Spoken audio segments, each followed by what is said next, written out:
Hey, hey, I want to share a personal story now, and it's actually so personal that I haven't actually told anyone about this before. And I'm going to explain why, but I need to preface this with a little bit of backstory.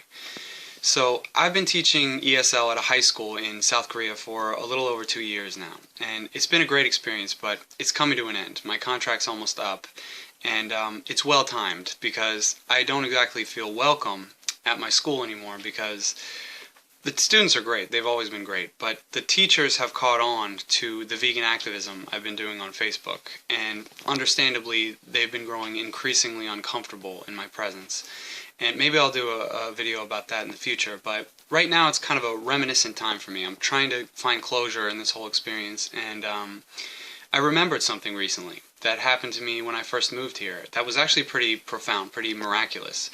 So I think now is a good time to share it, but I want to say that it's relevant to the vegan movement, so please stick around and try to hear me out to the end. Um, the reason I've never told anyone about this, it's because aside from being an activist, I also like to self-identify as a spiritual aspirant or a spiritual seeker. And the first thing I learned when I started on this path was that whenever something profound or deeply meaningful happens to you through your practice, whether it's a healing dream or a breakthrough in meditation or some kind of miracle in your everyday waking life, it's always best to keep those things to yourself. And the reason is because even though you felt that experience directly, there's still a high probability that over time your rational mind will begin to doubt it. And for some reason, it's easier for the mind to do that once another person's mind has been brought into the equation.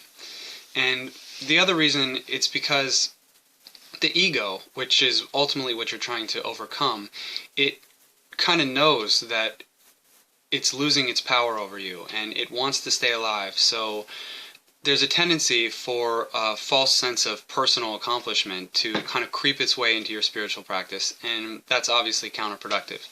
So it's best to just stay humble and to not boast about any of your experiences to others.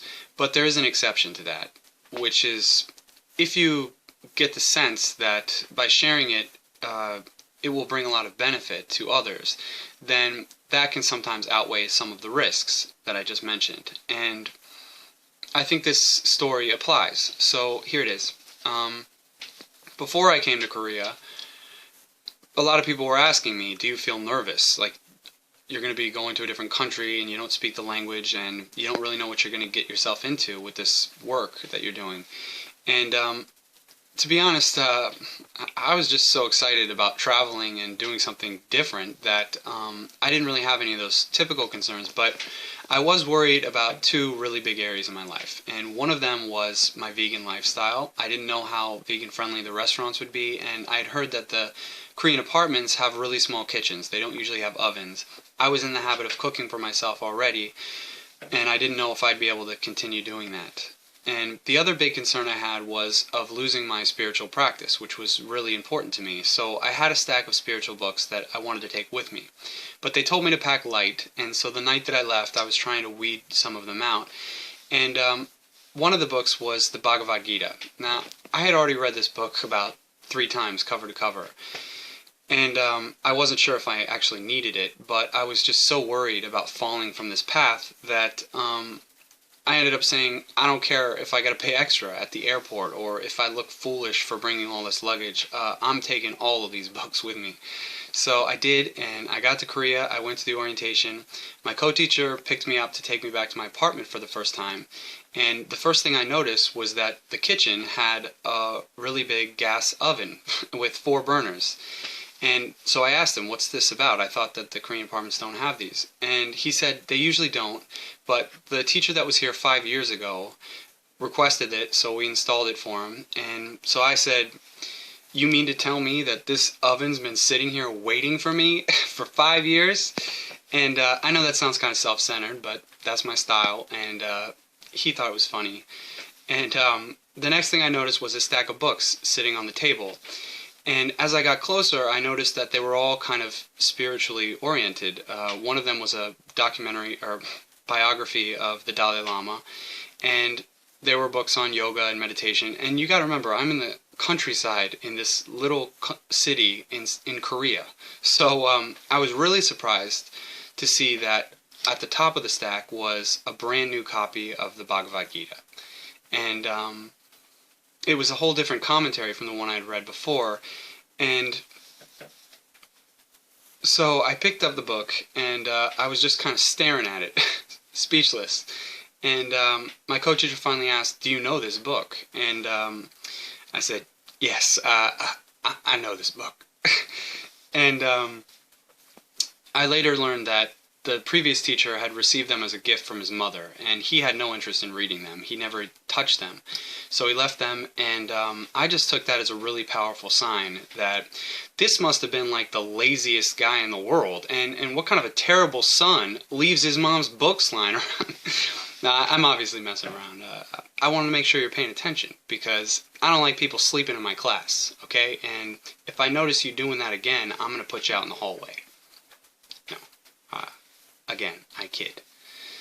But I took it as a sign that I'm in the right place, and I don't have to be so worried about falling from this path, because I'm pretty well taken care of. So the reason I wanted to share that story is because for the first 6 months I was here, I wasn't doing any vegan activism. I hadn't seen the documentary Earthlings yet, which is really what motivated me to take action, but I was reading the Bhagavad Gita. And for those of you who don't know it, it's an ancient Hindu text written about 400 BC. And it takes place on a battlefield, which is kind of ironic, but it's a metaphor for the path to spiritual enlightenment. And the main character's name is Arjuna, and he's a warrior who's facing some pretty insurmountable odds. And the people on the other side of the battlefield are his friends and his family, and people he's fought with in previous battles, or previous lifetimes, I guess. But they've all somehow turned against him, and the one guy that he's got on his side is Krishna. Some people say that Krishna is an early incarnation of Christ, because Krishna and Christ kind of sound similar, but you can take that however you like. Krishna represents the Supreme Godhead incarnate, or in physical form. And the whole book is a conversation between Arjuna and Krishna, and Arjuna's kind of wrestling with his fears and his doubts, and trying to bargain with Krishna and use his intellect to kind of escape his obligation to fight. And the whole time, Krishna's just like not having it. He's just like, no, you got this, man. You totally got this. And Arjuna's like, what do you mean I got this, man? It's like, what do you want me to kill all these people that I love? And how exactly do you expect me to do that? I mean, look at the numbers. But Krishna just like shaking his head, and he finally just says, dude, don't you get it already? It's like, I set all this up for you. It's like, this is a stage. The world is a stage. And there's really only 3 roles. There's the villains, and the victims, and the heroes. And all you gotta do is play the role that I gave you. You know, it's right there in the script. And the battle's already been won, really, because at the end of the game, all the pieces just go back in the box. So you don't ask why, you just do your duty. And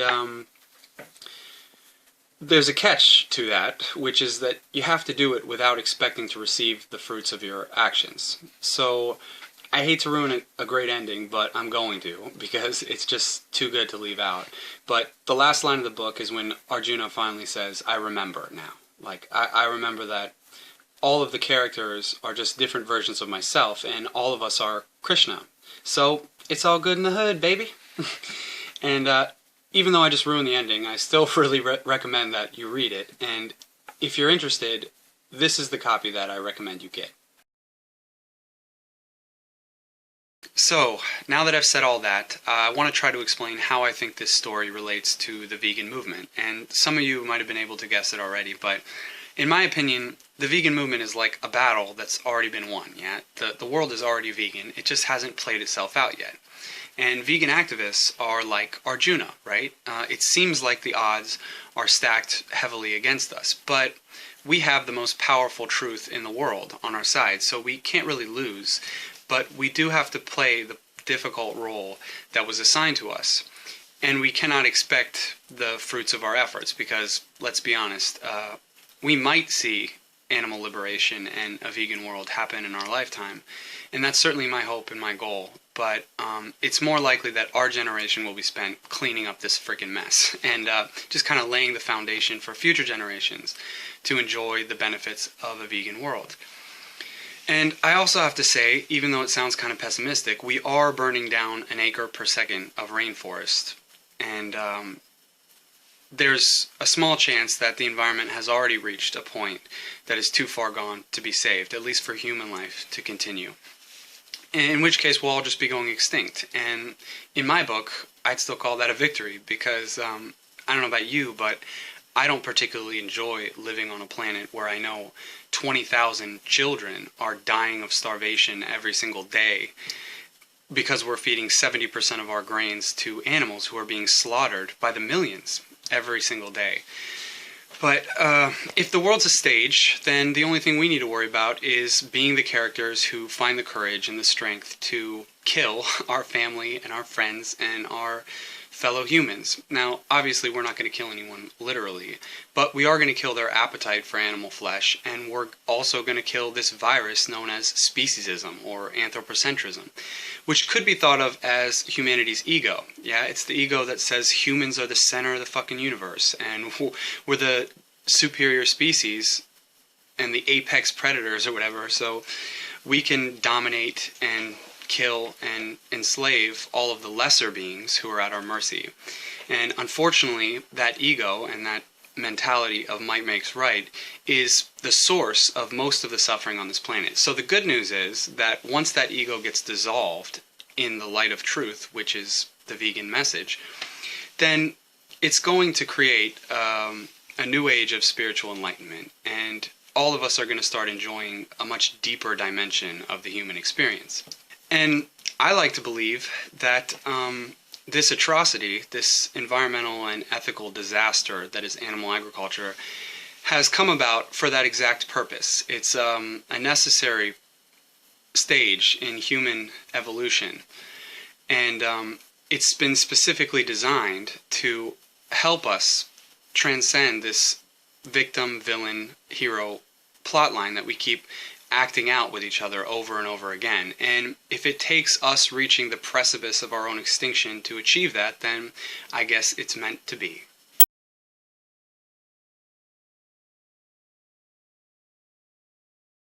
So to wrap things up here, Will Tuttle is a vegan activist who has a book called The World Peace Diet, and he points out that the greatest spiritual teaching of all the world's religions is a version of the Golden Rule, which says that whatever we most want for ourselves, we're called to give that to others. So if we want peace, freedom, justice, abundance, compassion, and mercy, then we need to be willing to offer that to others. And non-human animals definitely count as others, and as long as we're choosing to wage war against Mother Nature and to steal from her animal nations all of the things that are most precious to them, then we'll never find the happiness that we're looking for, and we'll probably see a lot more mass shootings and talks of war until we eventually wipe ourselves out. So that's the alternative to the vegan movement, in case you're wondering. And in my personal journey, the thing that I want most in life, more than anything else in the world, is liberation from the bondage of false identification with ego. And I know that if I really want that kind of liberation, then I need to dedicate all of my time and energy in helping to liberate others. So that's my plan, and that could also be called selfless service, which is what I think is the essence of the Bhagavad Gita. And selfless service is the swadharma, or the life purpose of not just me, but everyone. And it's an obligation that we cannot escape. No matter how clever or intelligent we think we are, if we want to find permanent happiness, then we have to live to serve others. So that's my take on the vegan movement and how it relates to the Bhagavad Gita. I hope you found it useful. And thanks for watching. As always, please go vegan, spread the message, have no fear, Om Namah Shivaya, and thanks.